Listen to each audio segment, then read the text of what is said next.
لأن المملكة المغربية تخشى من إنشاء قواعد لإطلاق الصواريخ المضادة للدرونات وكذلك للدرونات الانتحارية في المنطقة العازلة. والأمر ليس هين، الأمر ليس هين، والجزائر كذلك تتحضر لهذا الأمر. لماذا؟ لأنه يجب أن نفهم ما هي أبعاد سيطرة المملكة المغربية على المنطقة العازلة. السؤال الذي يجب أن نجيب عليه بدقة وبموضوعية. تصوروا معي غدا أن تكتمل الخطة، وأنا أعلم جيدا أن في هذا اليوم الذي أتحدث فيه وبمناسبة هذا الشهر الذي هو شهر الثورات والتغييرات، المملكة المغربية اليوم تتحضر لهذا الأمر. ما هي يا إخوة الكرام أبعاد هذه الخطوة؟ هذه الخطوة عندها أبعاد دولية، أبعاد دولية، لأنها ستغير من جغرافية المنطقة. موريتانيا ستجد نفسها مباشرة في الحدود مع المملكة المغربية ومع الجزائر، وهذا يكون تحدي للجمهورية الإسلامية الموريتانية يجب أيضا أن تتحضر له. أبعاد ذلك كذلك أن الجزائر التي تغذي الأزمة وحتى تغذي الحرب عن طريق جبهة البوليساريو، حتى الآن لا يمكن أن يقال أن الجزائر تعتدي على المملكة المغربية. لماذا؟ لأن هؤلاء الذين يضربون المملكة المغربية ويقصفون الجيش المغربي يقصفونه من أراضي الصحراء بدخولهم في المنطقة العازلة. إذا استولت المملكة المغربية على المنطقة العازلة تماما، يعني أنه إذا أرادت جبهة البوليساريو أن تقوم بعمليات ضد الجيش المغربي فسيكون إما عبر الحدود الجزائرية أم الحدود الموريتانية.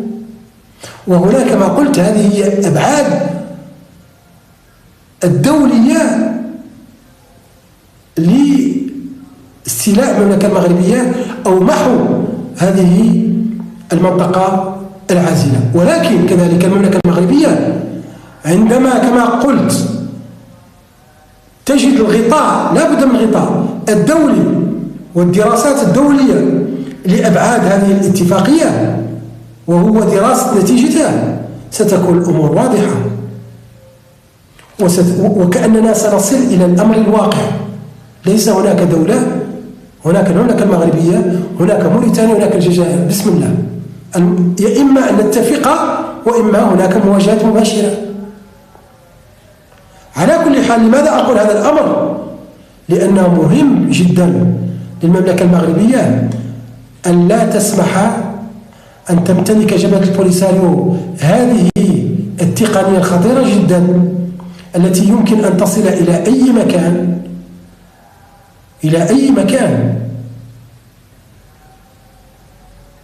يجب أن تمسح هذه المنطقة يا إخوة الكرام أخواتي قبل أن تكون هناك شرعية لقصف المملكة المغربية. عندما أقول شرعية، أن المنظومة الدولية تعترف أن جبهة البوليساريو هي جبهة تناضل من أجل أرض، وأن هناك نزاع، وأن ما دام النزاع على الأراضي الصحراوية فليس هناك أي اعتداء من دولة أجنبية. المملكة المغربية يجب أن لا تسمح وأن تقع، وكما قلت وأعود إلى التعريف، هو فن أخذ القرارات الصائبة في الوقت المناسب. القرار الصائب في الوقت المناسب هو أن تمحو هذه المنطقة قبل أن يمتلك عدوك سلاحا سيعتدي به عليك من نفس المنطقة. هذا يا أخوة الكرام أعتقد أنني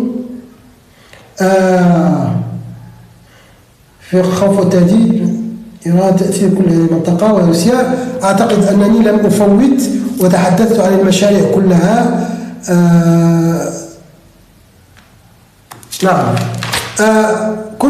هناك معلومة أخرى تخص الجزائر، أن في تقديرات الجزائر المستقبلية، وهذا سيكون له تأثير، أن الجزائر قامت بنوع من التقديرات المستقبلية قائمة على أنها ستصدر 30% من الغاز والنفط خارج الأراضي الجزائرية. وأعتقد أن الجزائر كانت تعتمد على مالي وعلى النيجر اللي قريبات منها واللي تشتغل فيهم شركات سوناتراك من أجل يعني استخراج النفط والغاز من هذه المناطق وتصديرها. وبالتالي الجزائر كانت على تصدير 30% من صادراتها عبر هذا الإنتاج الخارج عن أراضيها. إذن الإخوة الكرام، في الحقيقة التحليل اليوم كان يحتاج إلى عصر دماغ، وفي الحقيقة أخذ مني كثير من القوى، يعني كما يقال أنتم تعلمون لي بريستاسيون انتلكتيال، وهما الخدمات الذهنية في الحقيقة تخرج من الإنسان ونحن صائمون. إذن في الحقيقة سأحاول ربما أن أخذ سؤال أو اثنين، بس يكونوا أسئلة في الموضوع، ويكونوا خاصة أسئلة قصيرة جدا، ونتجنب شكرا صم نتجنب يعني الإطالة والخروج عن الموضوع.